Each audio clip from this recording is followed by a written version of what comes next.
Today, I have a really special guest with whom we will discuss the different aspects of intercultural leadership. My name is Lilli, and I'm a business strategist, leader, and co-founder of MaLish. I help companies to go the step for the change, and I'm really happy to welcome you to my LinkedIn Live. My guest today is predestinated to talk about leadership and intercultural leadership, as he is an intercultural leader. For 12 years, he moved together with his family to the US from Germany, and it was his and his wife's dream to get there. And the amazing thing is they won a green card. I mean, oh my God, normally you hear this only like on TV, so we will definitely ask him about it. And since 6 years now, he has the US citizenship as well. In part-time evening courses, he reached his business law graduation, his business graduation, as well as master in international law, and he is an American tax advisor and auditor. In his professional career, he worked as a CFO for medium-sized companies in Germany and the US. For 6 years, he has been working in a double function as CEO and CFO at Dieffenbacher USA, and is responsible for the US, Canada, and Mexican markets. I'm very happy to welcome to the talk Bernd Deffland. Bernd, hello, good morning to you, and welcome to my talk today. Hey Lilli, thank you. Appreciate the warm welcome. Good seeing you. Good to seeing you. Bernd, we know each other from our former employer. You were the CFO of the subsidiary in the Greater Atlanta area, and I was there as a head of a region responsible for sales and customer service. I spent several weeks there, and this is how we met. Correct. Great. It's amazing how small the world is. Yeah, absolutely. And I mean, LinkedIn is the place to be and to reconnect, so to say. Yeah, using networks and building friendships and business partnerships. Yeah, fully agree. Absolutely. Bernd, that's great to have you with me, and we will talk today about intercultural leadership. And you as a German now living in the US, what does it mean for you being intercultural? You know, as you so kindly said, we moved to US 12 years ago and obtained our citizenship. So for us, it was always very important to truly integrate into the society here. Not just to be a foreigner speaking English and working here.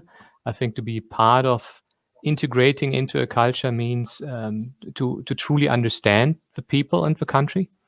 Mm-hmm. And that's why it was so important for us to also obtain citizenship, because prior to that, we were just visitors with a visa, you know, but with citizenship, you become a member of a society. So I think to answer your question, for me, it was important that we try everything in our private and social and professional life to integrate. And that started with when we looked for a place to live. You know, we lived first in Greenville, South Carolina for 5 years, and there's a big BMW plant, as you know. And my wife and I said, you know, we need to be careful where we move, because we don't want to move into a subdivision where there are predominantly Germans. You know, mm-hmm. you can't integrate into a country if you just collaborate and meet with your friends and from the same country. Mm. So we said, let's move somewhere where the Americans integrate, learn the culture, adopt the culture, even if it's foreign for us, you know. And was it really challenging for you to fully integrate? Because I remember, so my first longer stay in the US was like, I mean, everybody's friendly and says, how are you? And but then you really fast realize that you really have to gain the trust of the people before you can really work and collaborate with them together. So this was my experience. Would you agree on that? Yeah.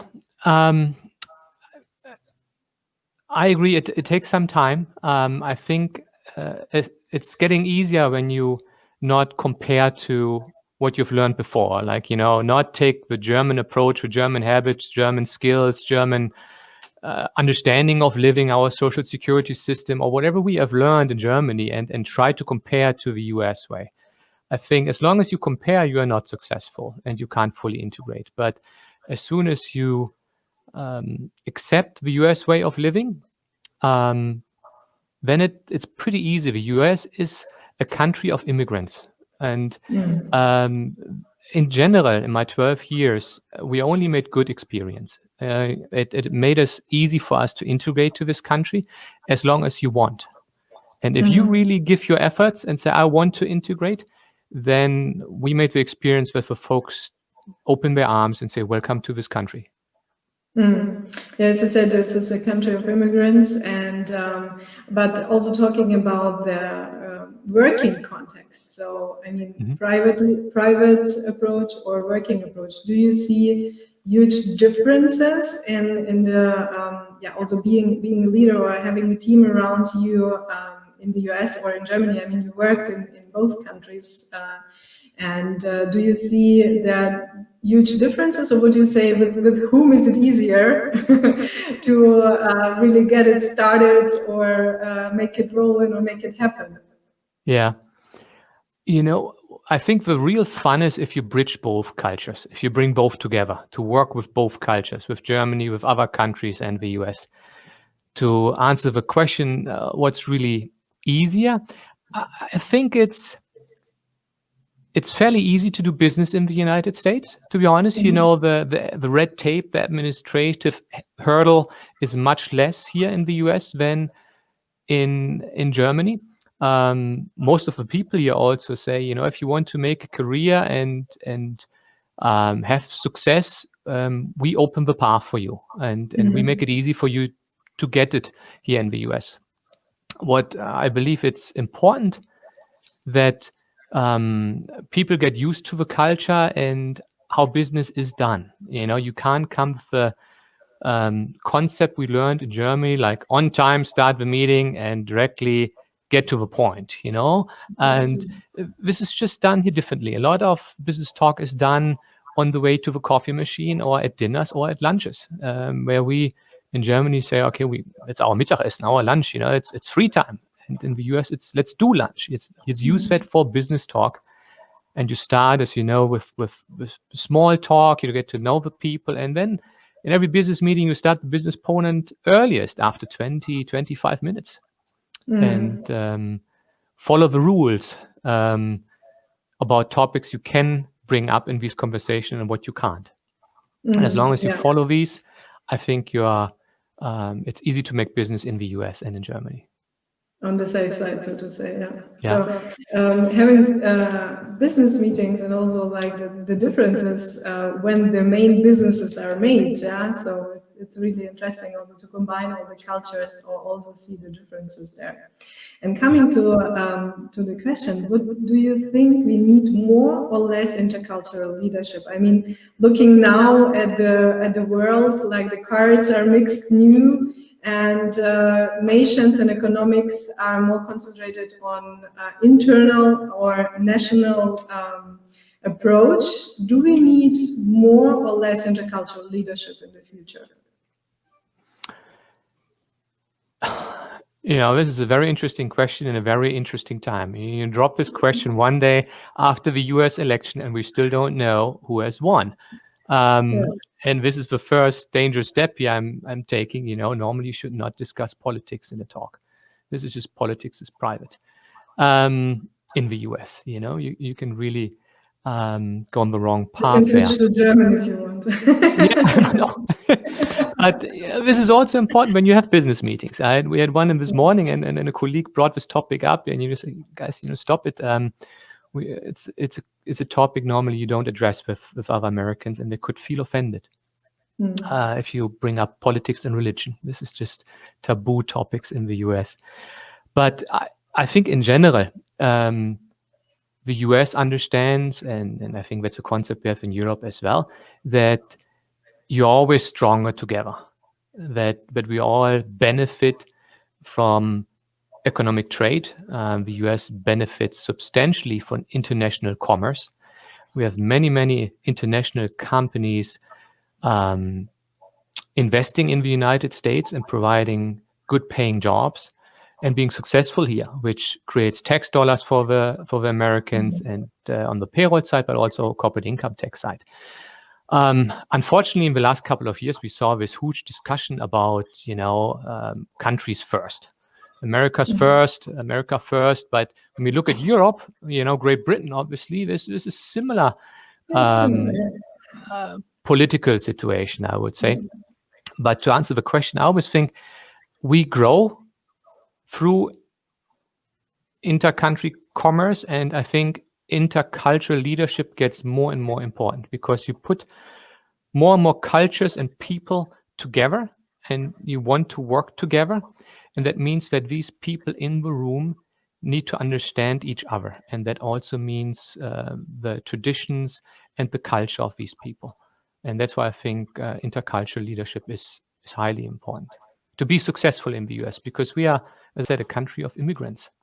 And I also think, like, even though economics and nations are focused now more internally, nevertheless, due to digitalization and due to video conferences, I mean, I don't know how many video conferences a day do you have with all people from all over the world. And this is also a sign that even if you just talk through the camera, you have to understand the thoughts and the ideas or even the gestures of the person on the other side from another culture. Yeah, so I also agree with you that we will need it even more than we practiced it nowadays.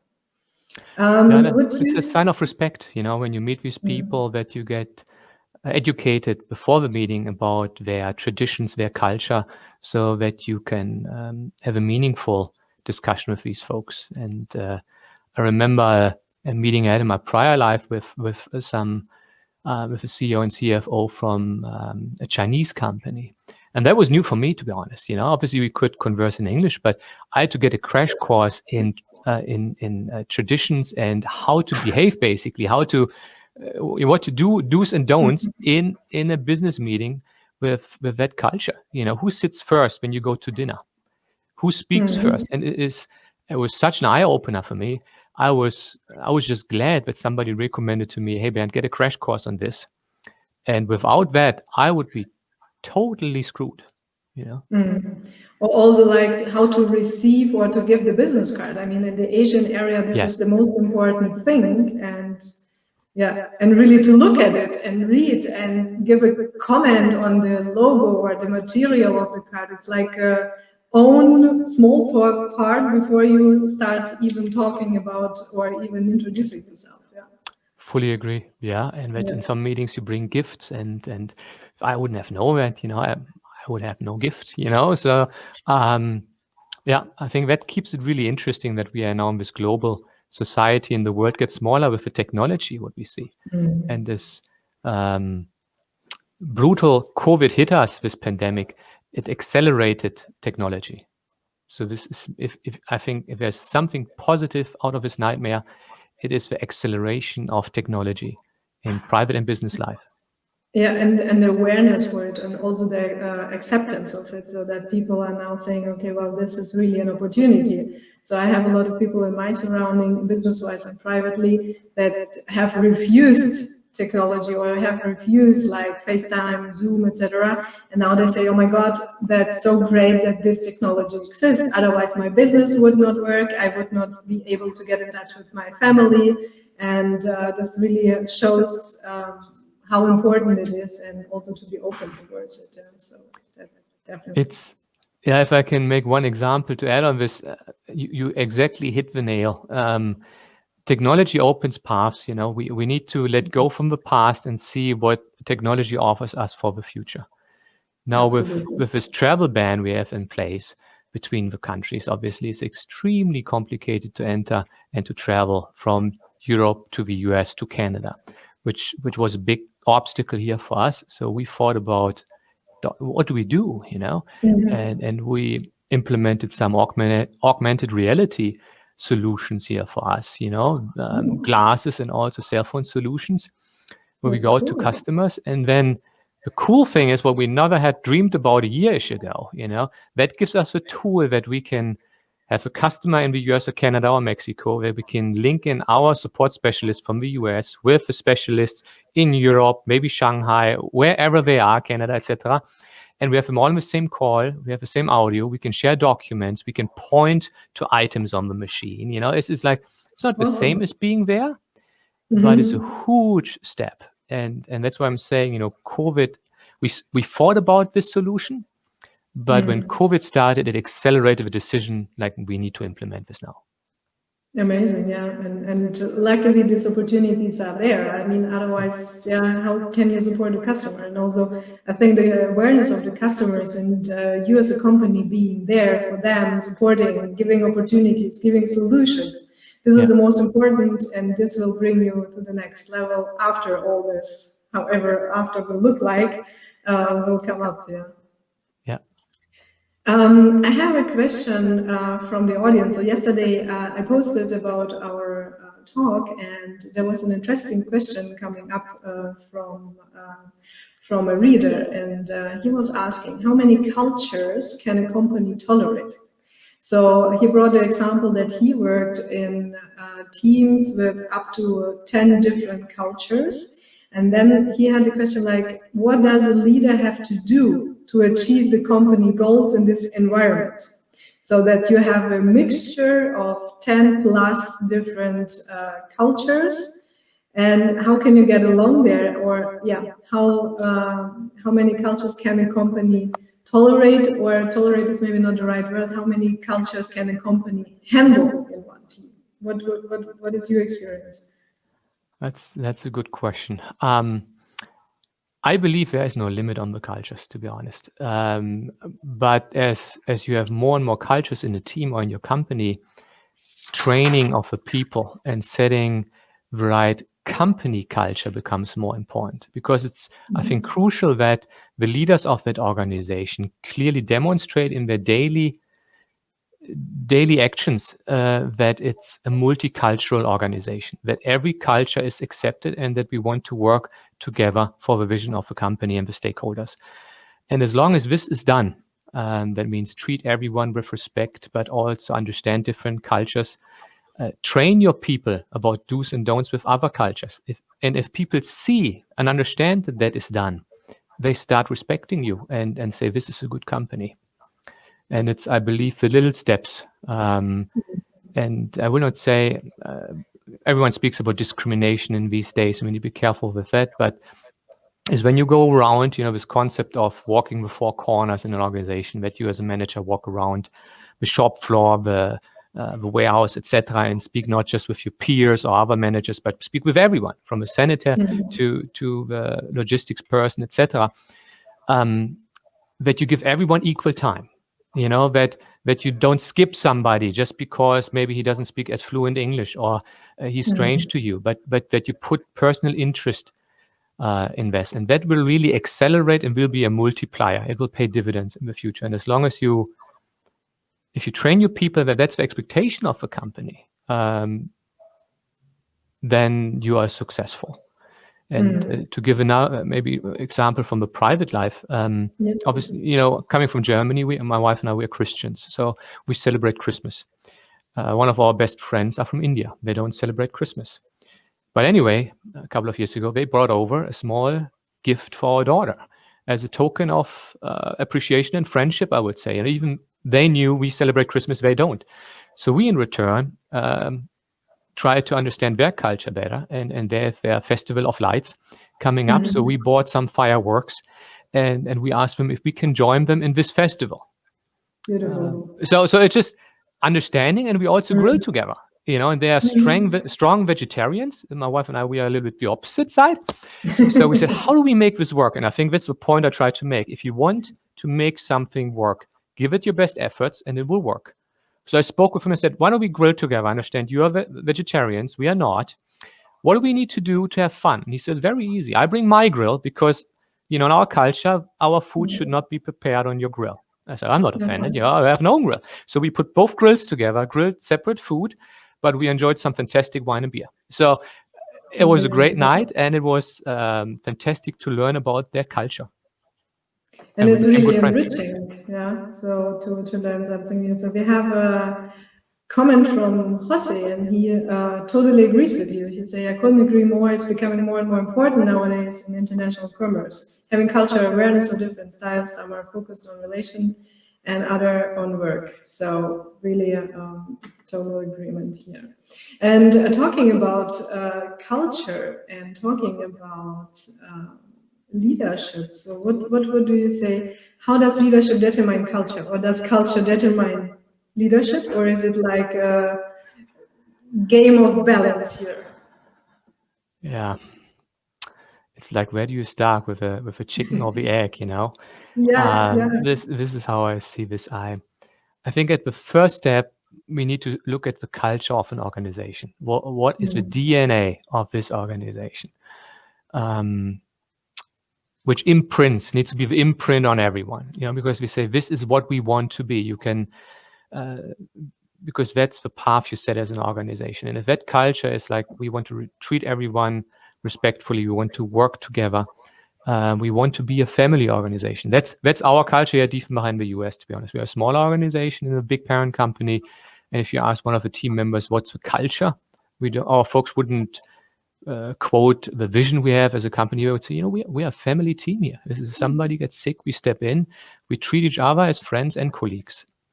So once you set this culture in an organization, the culture you want to set in this organization, then that becomes also leadership, because everyone knows then, okay, that's our culture, and everyone is a leader by him or herself, and says this is the culture, and we need to spread this culture to other colleagues. So I think it's not just a topic of top leaders or second-tier leaders.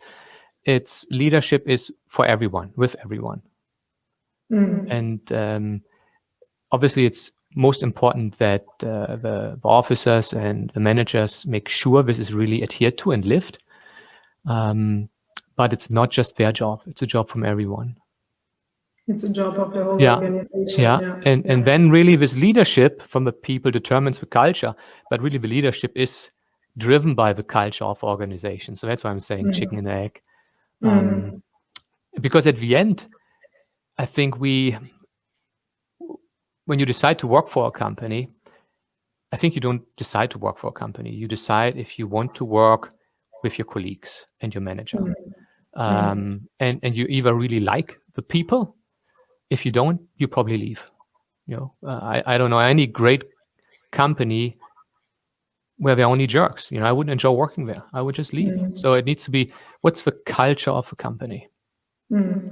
I also always say to my career coach, he's like, you are not looking only for a job. So don't look just on the job description, but have a look at the company. And minimum 80% of their values should match your values.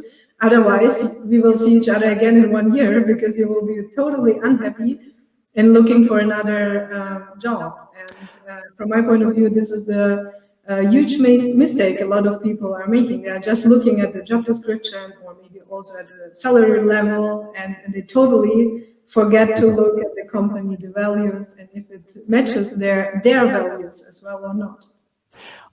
You hit it exactly. This is, I think, I couldn't agree more with you. It's a people business. And either you really enjoy the days and work needs to be satisfactory, you know, you need to enjoy the work, yes. But I think equally important, if not more, is the people. And I always bring up one story. I'll keep it short, but, you know, I had the pleasure of working as a CFO for a fairly large automotive dealership in Germany before I moved to the US. And when somebody asked me, Bernd, what is your best position, your best job you ever had in your life so far? And they would say, the current role you have. Because the guy I worked for, you know, in this car dealership, I hope maybe he's listening or not, whatever. So the best CEO I've ever seen in my life. I could never reach him.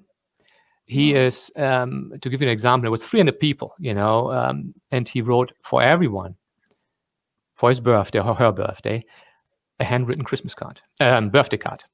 As a token of appreciation. Look, you are not just a number. And he grew up in this dealership. He started as a mechanic and became the best mechanic, and became then and got into sales, became the sales leader, and at some point he made his way up to the career and was the CEO. And then he bought the dealership and the organization. But the turnover we had in this organization was almost non-existent, because everyone loved that environment, and it came from the teacher. You know, the leader there implemented such a culture that people just loved working there. So you're fully right. It's the people which make the difference. And also, if you look at your career, or also our audience, so just think about your previous jobs, and as you said with this beautiful example, often the positions or the companies with not the huge career development or the huge opportunities were the best places to be there, because of the people, the atmosphere, and the opportunities from the personal side in that areas. Yeah, and that's I think the responsibility of the leaders to put enough time and efforts in to showcase that. And often I see that we are email junkies and spend too much time in front of emails and believe that email is so important. Do you take the time to walk around? Do you take the time to speak, not just with your peers, but do you speak with everyone? And just carve out, a lesson I learned very hard is, okay, you speak and you say you do this. It's the easy way to check it. Just go for your calendar and see how much time have you blocked to do that actually. And I was astonished that I didn't put enough time aside to speak with customers and to speak with colleagues. And I think when we do this, people appreciate that. Absolutely. So especially, so it should be always the case, but I think now, so this pandemic time and all the lockdowns all over the world. So in the first lockdown, I love the English word nurturing. And if you really nurture your customers, your employees, and also your private environment, so your friends or family, then you will also have a great impact on them on the one hand, so they feel really valued and nurtured.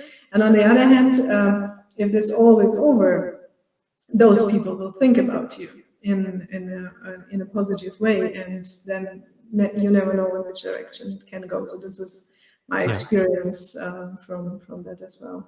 Yeah, because we only, you said it a second ago, just don't look only at salary or other factors. You need to look at the soft factors. I would call it the happiness factor. Yes, you need to reach a salary level where you're comfortable. You say, I feel adequately compensated for the time and efforts I put into this, and to make sure you have a good living. But the rest is what satisfactory does this job give you? When you go home and speak with your spouse, and he or she asks you, how was your day? And you say, it was good. I really enjoy it, because when you're younger, you don't think about it, but the only currency in life we have is our time. That's the only currency which we can't get more of. Warren Buffett said that. I would trade all my fortune for more years, and we can always make more money. Yes, there might be ups and downs, but some items you cannot fix. Your family and other objectives. So you need to think about exactly what's important in your life and find a good medium. One last question. So, what do you think? What is the motivation of people who are not really happy in their positions, but still staying there and not going the step for a change? So, I mean, we both know a lot of people in that direction. So, staying in the position or in the company for years, even though they are like really unhappy and nearly reaching a burnout. So, is it fear for change, or do you think they, I don't know, underestimate their own value? Yeah, I think some folks might say, okay, I'm already here that many years, I'm not going to look for something else. So it's a risk factor, and the risk is also different in Germany versus in the US. In the US, we have employment at will, so you can separate anytime from a person without any reason, whereas in Germany you have Kündigungsschutz, so you have protection from layoffs to some extent. So whatever gives rise to that person that he or she made this decision, I think that person can get very dangerous to the organization, because once you get people who don't care about organization anymore, so say when you try to be a family organization and you have folks saying, I don't care about the family anymore, they're not the right people. So then it's, I think, as important to the managers to have a talk with these and hopefully change them that they start caring again, or if not, to guide them out of the organization and make sure that that's not like cancer what grows. You know, you need to have this happiness factor, and if one bad apple can really poison the team. Absolutely. It might be tough to make this decision. Nobody likes to separate from people. Hopefully we can bring them to the next level and ask what is going on. It might be reasons in their private life, you know, where we can help. You know, if you have a tough situation in your private life, it might affect you professionally, so it's temporary. But the most important thing is that you speak with these people, and hopefully you have an atmosphere and culture in your organization that these people come also to you to speak with you. So like we had a situation here yesterday that a colleague came to us and said, look, can I work a little bit remotely because his mom has cancer and he wants to be with all the moms. So we said, sure, we need to find a good compromise between your needs in your family and your responsibilities there and our corporate needs. And we worked something out. And so people come to you, I think you're on the right path. You need to be really concerned if they don't come to you anymore. Absolutely, and I think the key for everything is open and transparent communication. Yes. So it doesn't matter what topic it is, just say it. You can just receive a no or a willingness for a compromise. Fully agree. Yeah, bring it up. You can't lose anything. Ask the question. Absolutely, yeah. So for my final questions, I have either/nor questions. You have to decide. Of course, you can give more detail, but you can just say this or that. So, cats or dogs? You know, this is very challenging because I'm absolutely not a sports fan. I mean, for not sports, I mean animals. So do you? Okay, because we speak of college football, and we have the Bulldogs, for example. I learned this is the college football team here, the college Bulldogs against whatever. So then I'm saying, oh, I'm screwed because I don't follow college football at all. Sorry, could you repeat this, please? The question. So animal, cats or dogs? Are you a cat type or a dog type? Allergic to both, so neither, unfortunately. Yeah. No animals in our house. So allergic to. Boss or leader? For sure, try to be the leader, not the boss. You know, you need to be a person where people follow you. A boss, I think, is more dictating. That's what you need to do. I think this is wrong. You need to set the example, and hopefully people follow you. You want to be a leader. Think big or act small and fast? Always think big and act fast. You know, but you need to have a vision, what you try to accomplish, but then it's very important not to wait too long. You can, it's like making a budget. You can work on this 500 hours. At some point you just say, that's it, and let's move forward. As long as you get 70% right, that's 70% more than you had yesterday. You know, the 30% issues, you deal with them on the way. And I think this is that's the most critical business decision. You know, move fast. Move fast, yeah. Be right in most of the decision. Not 100, but move fast. Cool. So, Bernd, thanks so much.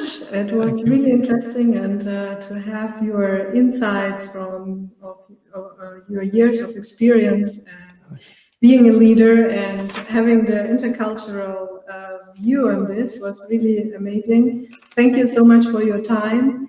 And it was a pleasure. Hopefully we can repeat it with another topic. I would love to. Thank you so much for the invite. It was fantastic and good seeing you again. And I think it's pretty cool with this software. You know, I think about LinkedIn, and now you have your position in Germany. I'm here in Georgia, US, and you have folks from anywhere in the world who can see this. I think it's pretty cool, this new trend. And yeah, let's continue with that and see how technology changes us.